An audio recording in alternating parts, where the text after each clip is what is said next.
Welcome to Wisdom Trek with Gramps. I am Guthrie Chamberlain, and we are on day 2632 of our trek.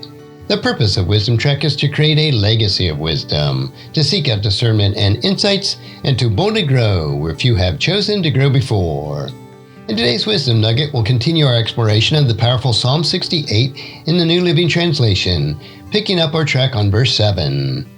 In the opening verses, we encounter God as the mighty divine warrior before whom enemies scattered and godly rejoice.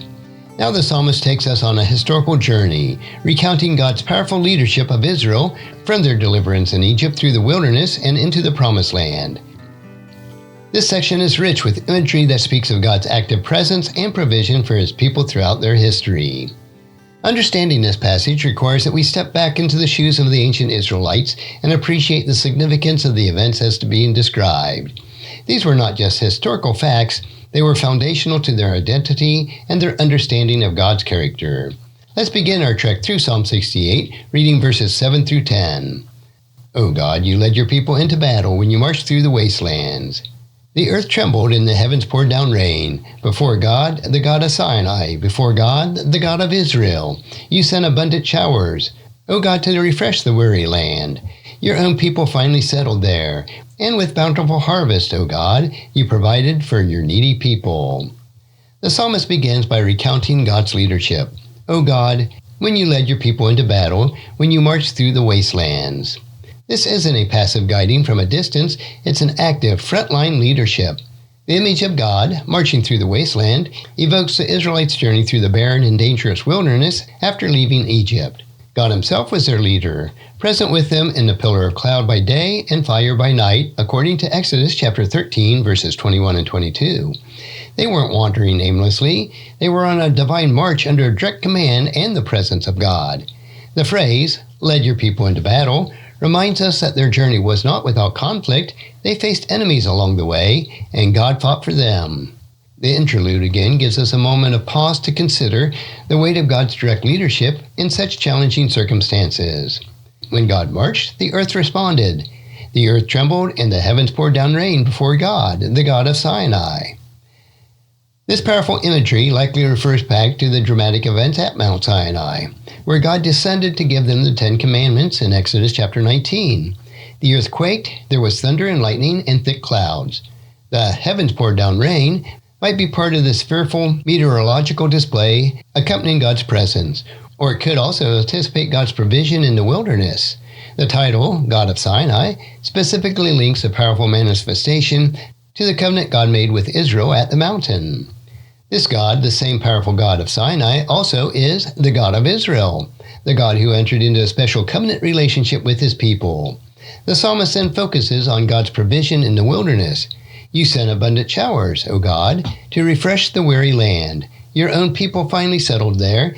With a bountiful harvest, O God, you provided for the needy people. This is a beautiful description of God's care for His people in a desolate environment. While the wilderness was a weary land, God sent abundant showers. This could be reference to literal rain, which, though scarce, did occur, or it could be a poetic description of God's miraculous provision of manna and quail. Think about the sheer impossibility of feeding over 1 million people in the desert for 40 years. Humanly speaking, it was impossible, but God provided daily sustenance, bread from heaven, Exodus chapter 16, verse 4, in the form of manna, and meat in the form of quail, in Exodus chapter 16, verse 13. From the ancient Israelite perspective, these were not natural occurrences. They were direct, miraculous interventions by God to sustain His needy people in a place where there were no farms or resources. It was a powerful, daily reminder of their utter dependence on God and His faithfulness to provide. The phrase, your people will finally settle there, might seem a little bit out of place if interpreted as settling in the wilderness. It's more likely it refers to eventual settlement in the Promised Land, Canaan, where God provided a bountiful harvest. The journey through the wilderness was difficult, but it led to the fulfillment of God's promise, a land that they would experience provisions in a new way, through the fruitfulness of the land that He gave them. This emphasizes that God's provision is not just for survival in hardship, but also in flourishing in the land of promise.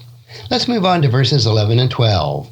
The Lord gives the word, the great army brings the good news. Enemies, kings, and their armies flee, while the women of Israel divide the plunder. These verses shift to the theme of victory and consequences for Israel's enemies. The Lord gives the word, and a great army brings the good news. This speaks of God's sovereign control over events. The victory does not come through human strategy or strength alone. It originates with God's command. He gives the word, initiating the action that leads to triumph. The great army here could refer to the Israelite army, empowered by God, or could have a broader sense, perhaps even including angelic forces, bringing the good news of victory. This good news would have been cause for immense celebration and relief for the Israelites, confirming God's faithfulness to fight for them. The consequences of God's word and the resulting victory is clear. Enemy kings and their armies flee, while women of Israel divide the plunder. This contrasts the fate of powerful enemy kings with the actions of the Israelite women. The kings, symbol of earthly power and authority, are put to flight. Their armies are routed. Meanwhile, the women of Israel are depicted as being involved in dividing up the spoils of victory. In the ancient Near Eastern warfare, the division of plunder was a significant part of the triumph, demonstrating the completeness of the defeat and the benefits gained by the victors. The inclusion of women in this activity might seem unusual to us, but it highlights the totality of the victory. The enemy was so utterly defeated that even women participated in the distribution of the spoils. It could have also symbolizes the security and the peace that victory brought, allowing the entire community, including those typically not involved in battle, to share with the benefits. These verses reinforce the theme of God as the divine warrior, the one who orchestrates victory and defeats powerful enemies for the sake of his people. Finally, let's consider the often interpreted verses of 13 and 14. Even those who lived among the sheepfolds found treasure, doves with wings of silver and feathers of gold. The Almighty scattered the enemy kings like the blowing snowstorm on Mount Salam. Verse 13 presents a fascinating image. Even those who live among the sheepfold found treasures, doves with wings of silver and feathers of gold. There are various interpretations of this first part of the verse, those who live among the sheepfolds. It could refer to the humble or lowly in the Israelite society, perhaps the shepherds or those who lived in simple conditions. It could also metaphorically represent Israel's condition of servitude or hardship before God's intervention. The phrase, among the sheepfold, might even allude to the time of resting securely after victory. Regardless of the precise interpretation of sheepfolds, the key idea here is unexpected discovery of treasures. These treasures are described as beautiful imagery. Doves with wings of silver and feathers of gold. Doves were common birds, often associated with peace or purity. But doves adorned with silver wings and gold feathers are far from ordinary. This imagery likely symbolizes the rich spoils of victory, precious metals and valuable items from the defeated enemies. It's a poetic way of describing the abundance and wealth that God bestowed upon his people after triumphs. The contrast between living in a humble sheepfold or a state of loneliness and then finding some magnificent treasure emphasizes the transformative power of God's deliverance and blessing.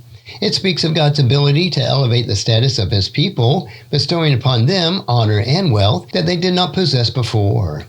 The imagery could also be seen as pointing toward the spiritual riches and transformation that God brings to those who are in a relationship with him, adorning them with beauty and value. Verse 14 returns to the theme of God scattering the enemies, using a striking simile. The mighty are scattered like enemy kings, like blowing snowstorm on Mount Salam. The Almighty, Shaddai, is another powerful name for God, emphasizing his all-sufficient power. Mount Salam is a mountain known for its dark and shadowy appearances, and is sometimes associated with snow. The image of blowing snowstorm on Mount Salam, when the enemy kings are scattered, is open to a few interpretations. It could signify the confusion and disarray of fleeing kings, or like snowflakes swirling in a storm. It could also highlight the completeness of their dispersal, covering the landscape like freshly fallen snow.